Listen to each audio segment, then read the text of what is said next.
Alors, me revoilà, après le petit bug.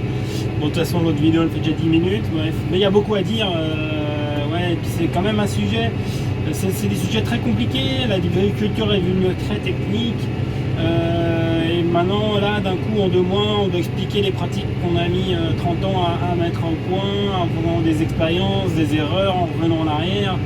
Enfin bref, voilà, c'est ça l'agriculture.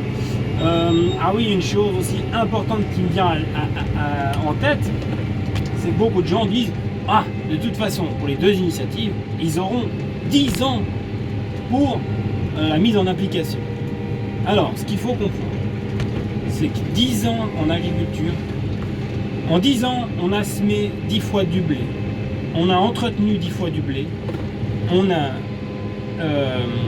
récolté 10 fois du blé.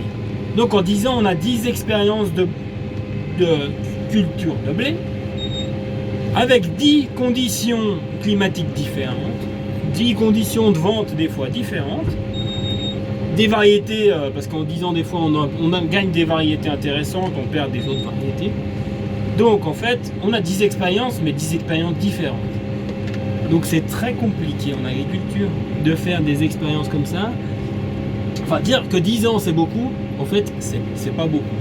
À comparaison, dans un laboratoire, pour certaines expériences, on peut faire 10 expériences en une matinée de travail. Donc, la marge de progrès, enfin la capacité d'expérimentation en agriculture en 10 ans, elle est loin d'être énorme. Voilà. Donc, il ne faut pas penser que c'est énorme et puis qu'en 10 ans, on va pouvoir tout révolutionner. Pour en venir aux pesticides de synthèse, donc à l'herbicide, l'agriculture de conservation, donc ça, se couper de ça, c'est se couper des herbicides et ça va être, voilà, on va revenir en arrière. Certains, peut-être les plus aguerris et puis les plus motivés, vont continuer à essayer, à chercher des solutions et tout. D'autres, vu que déjà, même avec les herbicides de synthèse, c'est déjà pas évident, ils vont jeter l'éponge, ils vont racheter une charrue, et puis ils vont casser le travail qu'ils ont fait, voilà. Et puis du coup, charrue, CO2, faut comprendre qu'entre un semi-direct et puis un travail de labour, rien que déjà la consommation de diesel du tracteur, la puissance qu'on a besoin, donc on a besoin de plus grosses machines, plus gros tracteurs pour labourer, pour RC après, passer un coup d'air rotative, tout ça consomme beaucoup plus de diesel, donc ça, voilà, ça fait du CO2 dans l'atmosphère, et le travail du sol qui va détruire qui va minéraliser cette matière organique, donc du coup qui va relâcher le CO2 dans l'atmosphère.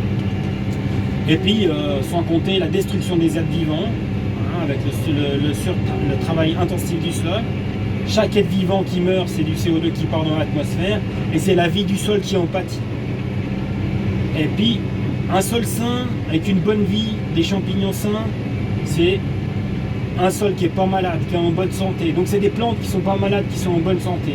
Avec l'agriculture de conservation, on peut aussi réduire les pesticides, mais sans parler des herbicides là, je parle plutôt de tout ce qui est fongicide, insecticide. Donc voilà.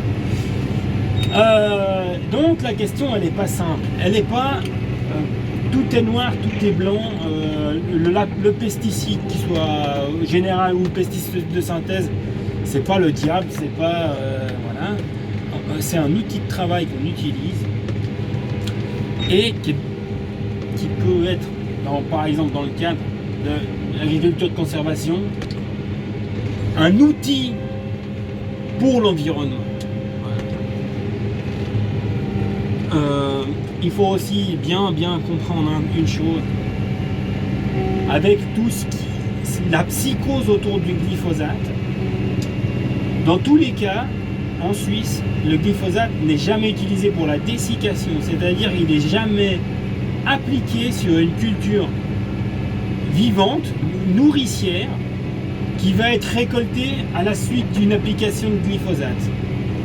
Parce que dans beaucoup de pays, typiquement le Canada, où le climat n'est pas du tout favorable à la culture du blé dur, à la culture de l'orge brassicole pour faire de la bière, à la culture des grains de moutarde qui vont finir dans la moutarde de Dijon, ou la moutarde Tommy en Suisse, eh ben, eux, c'est pratiquement impossible de faire ces cultures si on n'a pas une dessiccation, donc faire mourir la plante prématurément pour qu'elle sèche plus rapidement pour la récolte.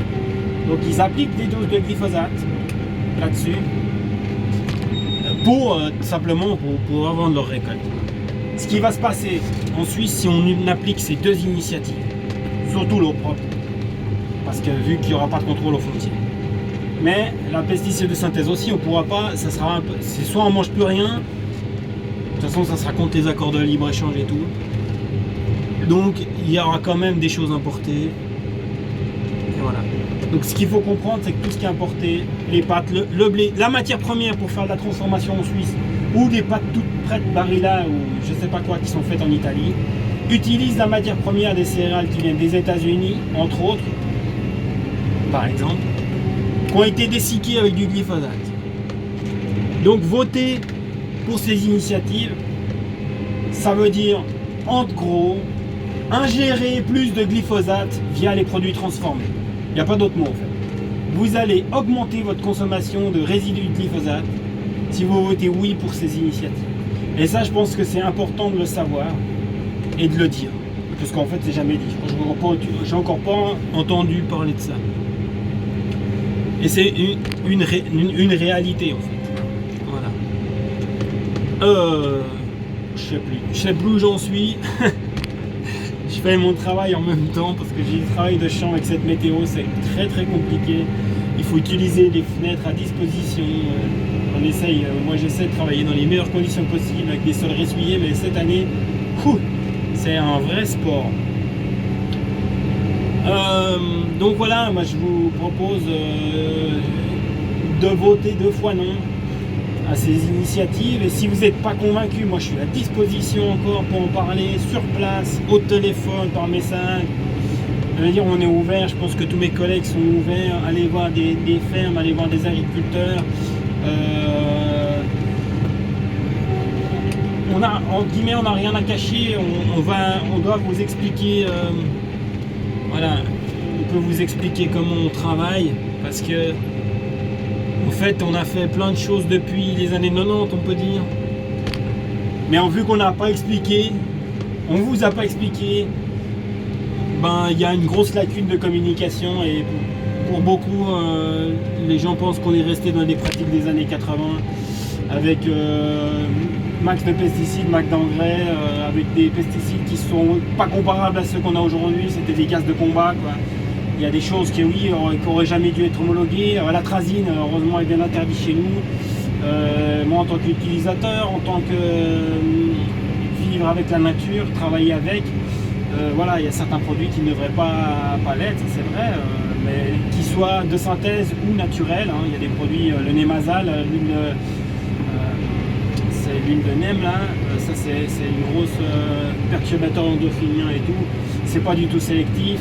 C'est naturel, c'est issu d'une plante, mais c'est vraiment, ça ne devrait pas être autorisé ni en agriculture biologique, ni en agriculture tout court. Donc voilà, mais si on coupe les pesticides de synthèse, il va nous rester plus que ce genre de produit. Donc c'est pas souhaitable. Donc on a fait pas mal d'efforts et puis on n'a pas... Il faut savoir que l'atrazine, qui est interdit chez nous et qui pollue les eaux, les sols, qui est hyper rémanent, qui va rester dans les sols, est encore utilisé aux États-Unis. Voilà. On a un gros problème en Suisse, on veut laver plus blanc que blanc en pensant sauver l'humanité. Il faudrait peut-être déjà s'occuper aussi de la façon de produire dans les autres pays. Voilà.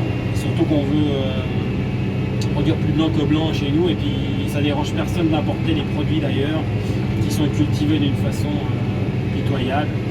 Il y a eu des analyses récemment qui ont montré que le quinoa cultivé en Suisse, bon, il n'y a pas beaucoup de quinoa en Suisse, mais il y en a qui se font maintenant, en traditionnel avait 0 résidu de pesticides, et que des produits boliviens estampillés bio avaient des fois des dizaines de résidus de pesticides. Pour retrouver facilement l'étude, là, je pense. Voilà. Donc il faut vraiment se méfier des étiquettes. Et puis que le bio en Suisse ou l'agriculture conventionnelle, la production intégrée suisse, est des fois meilleure qu'une production biologique étrangère. Voilà. Bon, je crois que j'ai fait beaucoup de blabla encore. vous remercie et puis à bientôt. Je sais pas, j'espère que c'était clair. J'ai fini mon chant, alors je vais couper cette vidéo et puis aller voir plus loin dans mon travail.